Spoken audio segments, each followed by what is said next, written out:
हरिओम. आज गुरुवार 2 जुलै 2026. सद्गुरू ब्रह्मचैतन्य गोंदवलेकर महाराज आज आपल्याला सांगतात की गुरु सेवा करणं म्हणजे काय. ऐकूया त्यांचे विचार. गुरु सेवा करणं म्हणजे काय? साधनाचे आटाआटी कुठपर्यंत करायची? जप तप नेम याग वगैरे आपण कशा करता करतो? तर देवाची प्राप्ती व्हावी म्हणून तोच देव जर आपल्या घरी आला तर साधनाची आटाआटी कशाला करायची? म्हणून साधनाची आटाआटी करण्याचं कारण नाही, नाहीतर त्याचाच अभिमान होतो आणि मिळवायचं ते बाजूलाच राहून उलट तोटा होतो. जे जे घडत असतं ते माझ्या इच्छेने झालं असं समजत जा आणि त्यात आनंद माना. तुम्ही जी जी गोष्ट कराल त्यात मला आठवा. गुरुभक्ती करायची म्हणजे काय?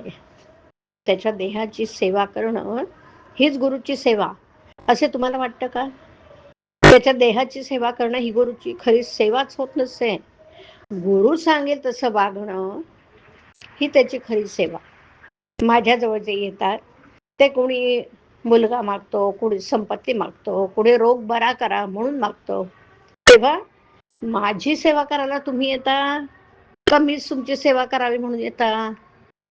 माझ्याजवळ येऊन मनुष्य देहाचं खरं सार्थक होईल असं करा. तुम्ही मागाल त्याप्रमाणे मी थोडंसं देणार नाही असं नाही, पण ते काढा घेण्याकरता गुळाचा खडा देण्यासारखं आहे. मला सर्व कळतं असं माझ्याबद्दल तुम्ही म्हणता, पण ते मनापासून नव्हे. कारण ज्याला असं खरोखर वाटत असेल त्याच्या हातून पापकर्म होणारच नाही. ज्याची वृत्ती माझ्याशी एकरूप होईल त्यालाच कळेल की मला सर्व कळतंय. गुरुला अनन्य शरण जाणं म्हणजे इतकं की त्याचं मन आणि आपलं मन एक झालं पाहिजे. म्हणजे दैववशात जरी आपण गुरुपासून दूर असलो तरी मनाने त्याच्याशी संलग्न असल्यावर त्याच्यापाशीच असू. आपण आपल्या आईशी जसे बोलतो तसे माझ्यापाशी बोलावं. आपलं सर्व दुःख मला सांगत जावं. तुम्ही इतके कष्ट घेऊन मला भेटायला येता, पण तुम्हाला रिकामे परत जाताना मला वाईट वाटतं. माझ्याजवळ जे आहे ते व्यावहारिक जगात कुठेही तुम्हाला मिळायचं नाही.